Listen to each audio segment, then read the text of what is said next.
That's pretty exciting. The 2024 Paris Summer Olympic Games kick off on Friday, and there are high hopes for Canada's basketball teams.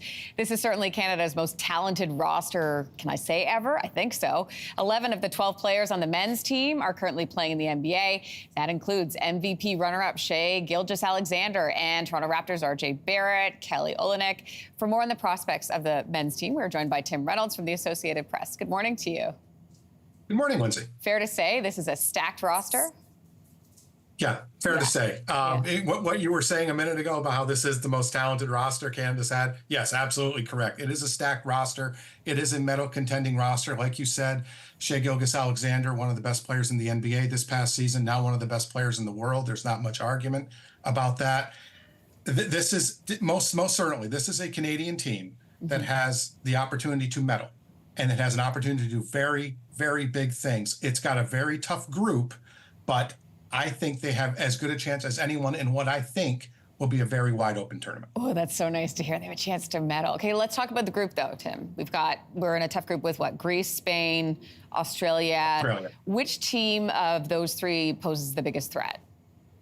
Well, you can make an argument for any of them. Greece has Giannis, who, again, former MVP, NBA champion, one of the greatest players in the world. Australia, bronze medalist at the Olympics in 21 in Tokyo. And Spain had to go through a qualifying tournament earlier this month to get there, but they have a six-time Olympian in Rudy Fernandez. They have one of the world's best coaches in Sergio Scariolo. This is a team that's very, very dangerous. I think the team that probably has the best chance of winning the group, honestly, is Canada. Nice. I really believe that because of its depth. Spain and Australia should be very, very good. I don't know if Greece has enough to get out. I think you'll see 3 of the 4 teams make the knockout stage. I want to ask you about the depth that you're referring to. I mean, there are some key pieces missing from this year's team. We don't have Andrew Wiggins or Zach Edey. Does Team Canada have enough size and defense to match up?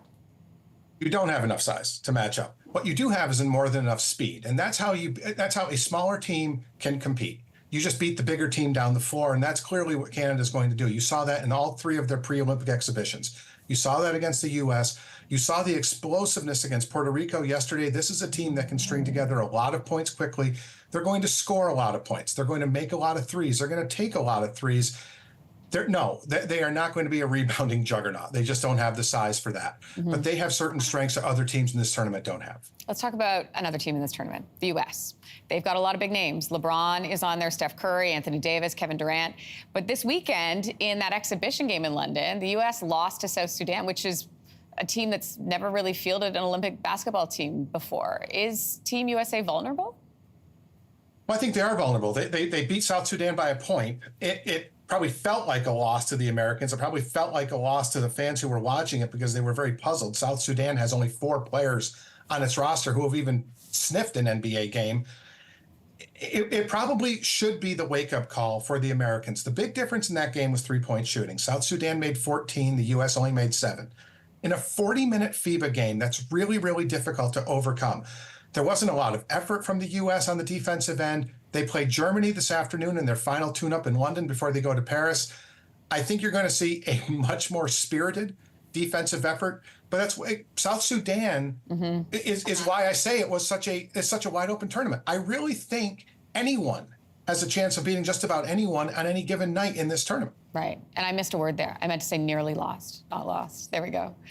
Let's move on to the women's team because everyone's talking about this as well. For the first time in 24 years, both Canada's men's and women's basketball teams are competing at the Olympics. So what can we expect from the women's side? Well, again, I'm just going to say it. I am a huge Kia Nurse fan. I've always been a big Kia Nurse fan. I will be watching the Canadian women's team solely because of Kia Nurse for the most part. Look, it's a big moment for Canada. Like you said, first time since Sydney, I think in 2000, that both the men and the women have made it. Canada, one of only, I believe, 8 countries to send 3 different disciplines to the Olympics because your women's 3x3 team is going, and they could medal as well. They're very, very good. It's an exciting time, I think, for Canada basketball. The men obviously should be maybe not, you can call them medal favorites, definitely medal hopefuls. I think the women will have a much more difficult time of medaling. The 3x3 women's team, though, that's very, very interesting, and they should be, not even could be, I think they should be a medalist at the Paris Games. So exciting. Tim Reynolds from the Associated Press, thanks for your time. Thanks, Lindsey. Hey, thanks for watching. If you liked this, be sure to subscribe here, or you can check out more Your Morning videos right here.